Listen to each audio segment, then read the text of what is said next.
Hello friends. तो आज हम लोग पढ़ने वाले हैं पॉलीमर्स। पॉलीमर्स एक बहुत ही इंपॉर्टेंट टॉपिक है। हालांकि आप इसे क्लास 12th में पढ़ते हैं, उसके बाद बी फार्म में, बीएससी में, बीटेक में, सब में ये टॉपिक कभी ना कभी आपको देखने को मिलता है। चलिए भी देखते हैं पॉलीमर्स क्या हैं, ये कितने टाइप्स के होते हैं और उनका हमारी डेली लाइफ में क्या क्या यूजेस हैं, और कुछ स्पेशल पॉलीमर्स को भी देखेंगे।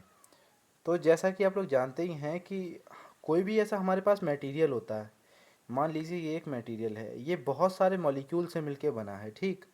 और फिर वो मॉलिक्यूल आपस में डिफरेंट डिफरेंट है। अगर इनको इंडिविजुअली सेपरेट कर दिया जाए तो इनको हम लोग बोल देते हैं मोनोमर्स। बेसिकली पॉलीमर्स जो होते हैं ये कॉम्प्लेक्स कंपाउंड होते हैं हमारे मोनोमर्स के। मोनोमर्स क्या हैं? मोनोमर्स हमारे सिंपल एक ऐसा मॉलिक्यूल होता है जो मिलके पॉलीमर बनाता है, और पॉलीमर से फिर बनता है हमारा कोई भी एक मटेरियल। तो बेसिकली आपको मैं यहाँ पे समझाता हूँ, फिर ऊपर देखते हैं। पॉलीमर्स हमारा दो वर्ड से मिलके बना हुआ है, पॉली और मर्स।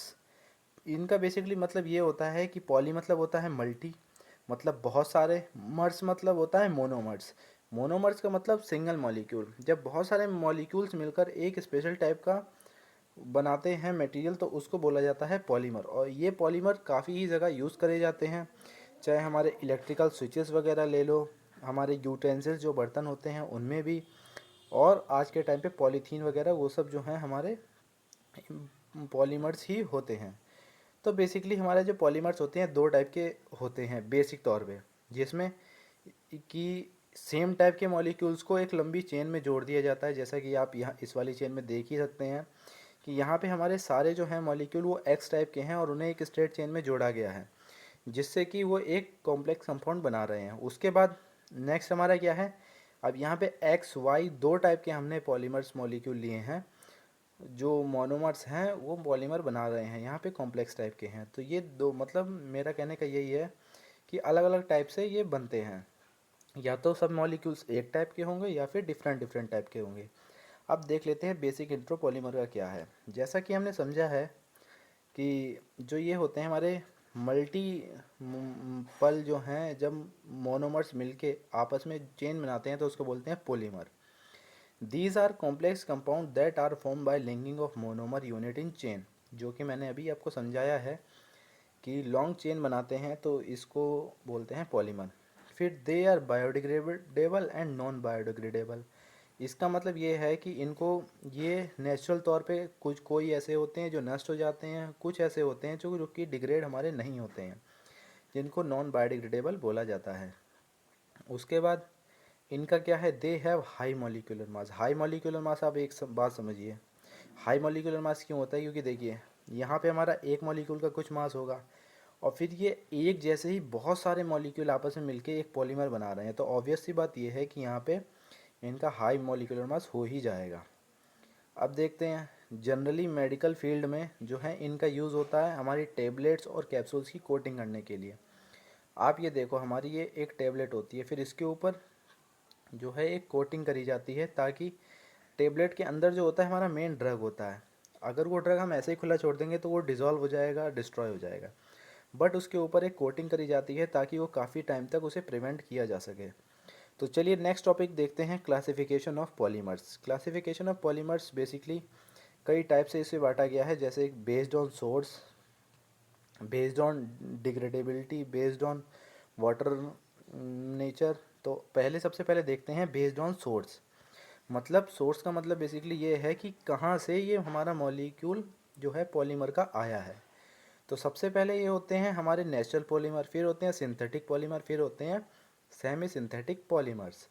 तो हमारे जो नेचुरल पॉलीमर्स हैं इनका बेसिकली मतलब ये है जो हमको डायरेक्ट नेचर से मिले हैं, और इनको बोला जाता है बाई पॉलीमर्स भी बोलते हैं। जो भी हमें पॉलीमर्स नेचर से मिले वो होते हैं नेचुरल पॉलीमर, जैसे कि starch protein, rubber, cellulose, gelatin. आप इन सबके एग्जांपल्स को याद कर लीजिएगा। नेक्स्ट है हमारा सिंथेटिक पॉलीमर। सिंथेटिक नाम से ही आप जान रहे हैं, जो भी चीज़ ह्यूमंस के ज़रिए बनाई जाती है आर्टिफिशियल तौर पे उसको बोला जाता है सिंथेटिक। तो यहाँ पे हमको यही समझना है, जो भी पॉलीमर्स ह्यूमन के द्वारा बनाए गए हैं आर्टिफिशियली उनको बोला जाता है सिंथेटिक। जैसे कि मिथाइल सेल्यूलोस, टेफ्लॉन। टेफ्लॉन का यूज़ होता है हमारे बर्तनों में। फिर है नायलॉन। नायलॉन का यूज़ होता है कपड़ों में। फिर बेकेलाइट। बेकेलाइट का बेसिकली यूज़ होता है इलेक्ट्रिकल स्विचेस वगैरह बनाने में। बेसिकली ये इंसुलेटर के रूप में काम करते हैं ताकि करंट वगैरह बचा जा सके। नेक्स्ट है सेमी सिंथेटिक। अब सेमी मतलब आधा, सिंथेटिक मतलब आर्टिफिशियल, मतलब कि जो थोड़े बहुत आर्टिफिशियल, मतलब यहाँ पे कहने का ये है, ये बेसिकली नेचर से डिवाइड हुए हुए पॉलीमर होंगे जिन्हें हम लोग आर्टिफिशियली तौर पे कुछ उसमें एडिटिंग करते हैं जिससे कि वो एक नया पॉलीमर बना देते हैं। मतलब उनका जो ऑर्गेनाइजेशन है वो नेचर है, बट उसमें हम कुछ अपने पास से एडिशन करके उसे नया पॉलीमर बना दे रहे हैं, तो इन्हें बोलते हैं सेमी सिंथेटिक। इनके एग्जांपल हैं rayon, cellulose nitrate, vulcanised rubber. तो ये हमने देखा है classification based on source. Next देखते हैं बेस्ड ऑन डिग्रेडेबिलिटी। तो डिग्रेडेबल का मतलब क्या होता है? डिग्रेडेबिलिटी का मतलब होता है कोई भी चीज़ अगर है हमारे नेचर में तो उस वो नेचुरली डिस्ट्रॉय होगी कि नहीं होगी। जैसे कि हमारे फॉसिल्स वगैरह होते हैं वो नेचुरली डिस्ट्रॉय हो जाते हैं, जबकि हमारी पॉलीथीन वगैरह होती है नेचुरली डिस्ट्रॉय नहीं होती है। तो ये दो क्लास यही हैं। बायोडिग्रेडेबल मतलब जो डिस्ट्रॉय हो जाते हैं, जैसे कि पॉलिस्टर्स, नायलॉन 2, नायलॉन 6, ये दो पॉलीमर्स के नाम हैं। नेक्स्ट नॉन बायोडिग्रेडेबल, जो डिग्रेड ना हो, जैसे पॉलीथीन, पीवीसी। पॉलीथीन तो आप लोग को नॉर्मली पता होगी, जो पन्नी आप यूज़ करते हो। पीवीसी पॉलीविनाइल क्लोराइड इसकी फुल फॉर्म होती है, और पीवीसी वो पाइप होते हैं जो आपके वाटर सप्लाई के लिए यूज़ किए जाते हैं। नेक्स्ट है बेस्ड ऑन स्ट्रक्चर। अब ये सबसे इम्पॉर्टेंट है, स्ट्रक्चर के बेस पे हम लोग इसको कैसे क्लासीफाई करते हैं। तो सबसे पहले आता है लीनियर पॉलीमर। लीनियर पॉलीमर मतलब आप नाम से ही समझ रहे हैं कि एक स्ट्रेट चेन टाइप होगी। तो यहाँ पे इन मॉलिक्यूल्स का जो है स्ट्रक्चर कुछ इस तरह से एकदम सेम चेन में क्लासीफाई होता है, जहाँ पे कोई भी आपको क्रॉस लिंकिंग देखने को नहीं मिलती, एकदम स्ट्रेट होते हैं। तो इसका एग्जांपल है पॉलीथीन। अब नेक्स्ट आप देखते हैं ब्रांच पॉलीमर। ब्रांच पॉलीमर में थोड़ी आपको साइड चेन्स वगैरह देखने को मिलेंगे, जैसे this polymer have long straight chain and has side chain. मतलब कि इसमें स्ट्रेट चेन तो होंगी बट साइड में साइड चेन भी होंगी, जिससे ये थोड़े और कॉम्प्लेक्स हो जाते हैं, जैसा कि यहाँ पे आपको डायग्राम में दिखाया ही गया है कि इसमें यहाँ पे पहले ऐसे चेन जा रही है बट साइड चेन भी थोड़ी सी निकली हुई है। नेक्स्ट आता है लीनियर के बाद हमारा क्रॉस लिंक्ड।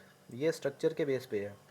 क्रॉस लिंक में आप देख ही पा रहे हैं कि जो है एक स्ट्रेट चेन है, फिर उसमें कॉम्प्लेक्स जो है क्रॉस चेन है, जो कि कंप्लीट तरह से एक दूसरी लेयर को मतलब जो है बाइंड कर रही है।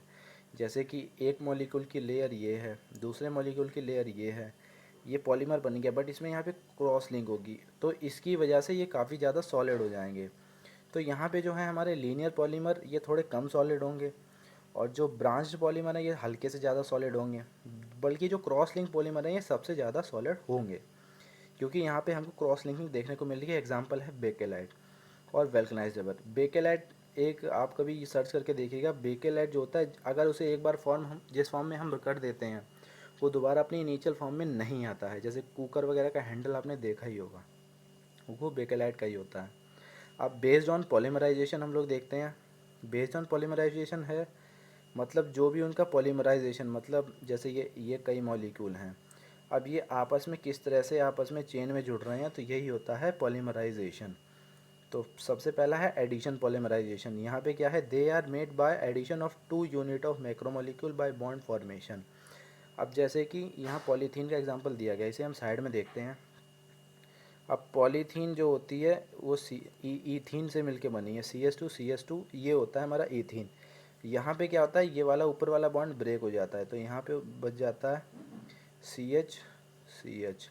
और फिर ये यहाँ पे ऐसे करके खुल जाता है, तभी जो है ये आपस में यहाँ पे एक और इसका मॉलिक्यूल आके जुड़ जाएगा, फिर ये पॉलीमर चेन बना देंगे जिसे हम लोग बोलेंगे पॉलीथीन। नेक्स्ट है हमारा कंडेंसेशन। कंडेंसेशन में क्या है, they are made by condensation reaction by functional group.